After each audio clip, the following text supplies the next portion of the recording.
Now we're going to face the problem of finding the sum of series. In the chapter of series, we saw that summing series is a complicated problem, much more than just deciding whether they are convergent or not. And the problem of summing series reduces, or at least reduced at that time, to only two cases: the geometric series or series related to the geometric series, and telescopic series. But now we have many more tools to sum series, because we have the Taylor series, and we know the series of many functions. For instance, we know the series of the exponential function.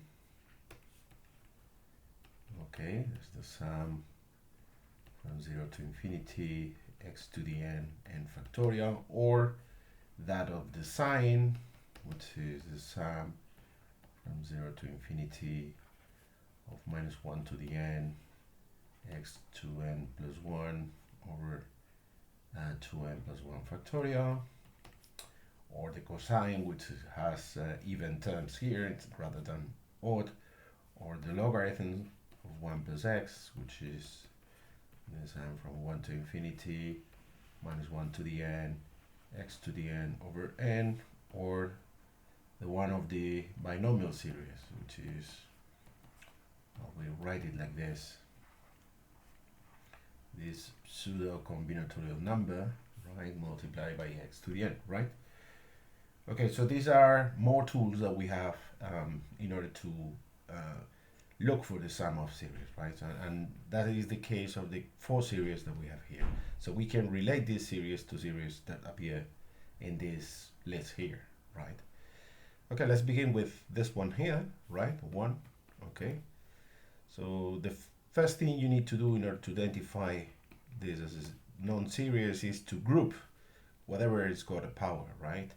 So for instance, in this case, what you have is 1 over n factorial, and then you have minus 1/2 to the power n.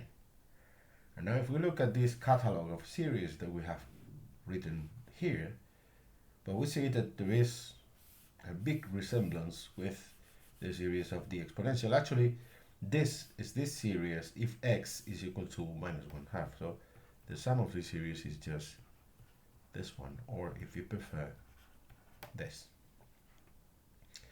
All right, let's go to the second.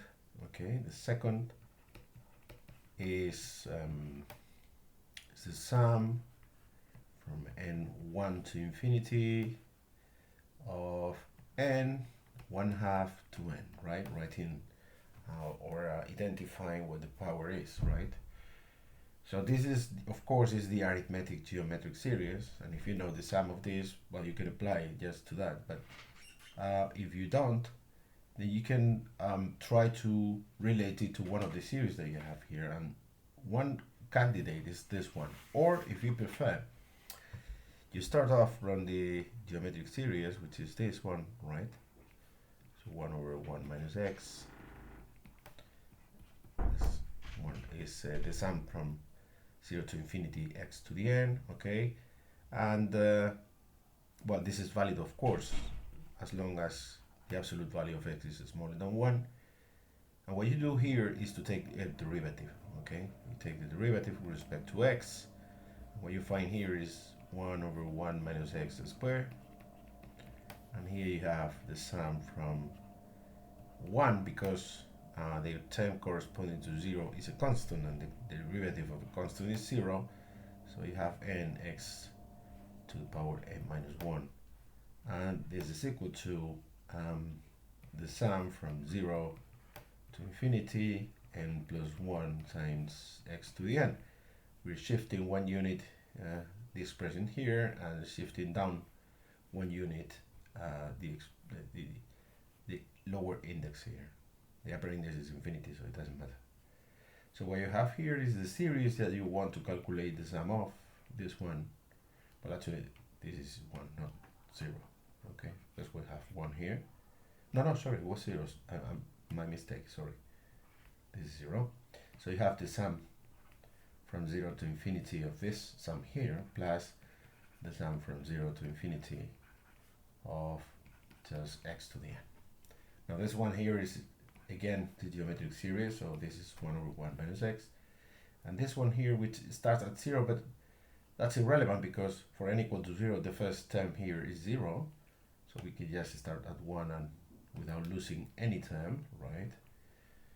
And this series here is precisely the one that we want to calculate here for x is equal to 1/2, which is a valid value according to this constraint that we have here, right? So the series we're trying to sum, which is the arithmetic geometric, is equal to this function minus x squared minus this function here 1 over 1 minus x, or multiplying by 1 minus x up and down is 1 minus 1 minus x over 1 minus x squared, which is x over 1 minus x squared, right?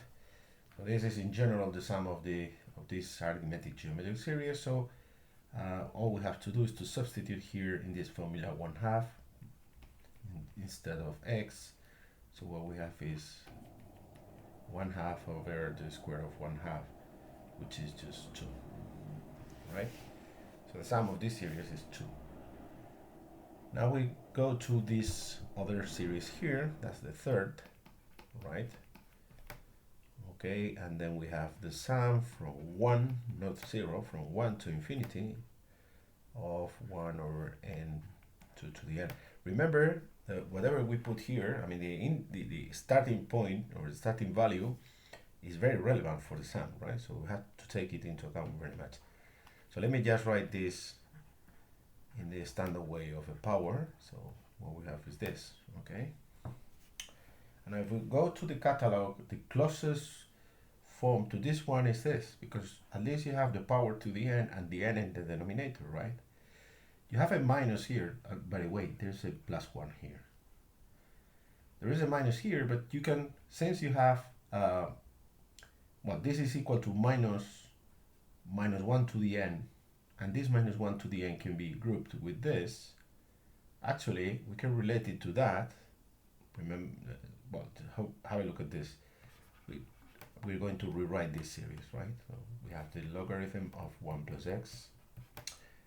And as I said, well, you have n plus 1, so we take out a minus sign, right? And then you have minus 1 to the n, which we group with this x. So this is what we have, right? From 1 to infinity. And now if you compare, well, first of all, you can multiply by minus here, so you have a plus here. And now this is much closer to the function you have here, right? The identification is, of course, x equal to minus 1/2. All right? And the convergence of this series here, or this series here, is when the absolute value of x is smaller than 1, which, of course, is the case, right? So the sum of this series is minus the logarithm of 1 minus 1/2. Okay, I'm just substituting here. So 1 minus 1/2 is, of course, 1/2, and the logarithm of 1/2 is minus the logarithm of 2, so this is just the logarithm of 2. So the sum of this series is this number here. And finally, we've got this one here, right?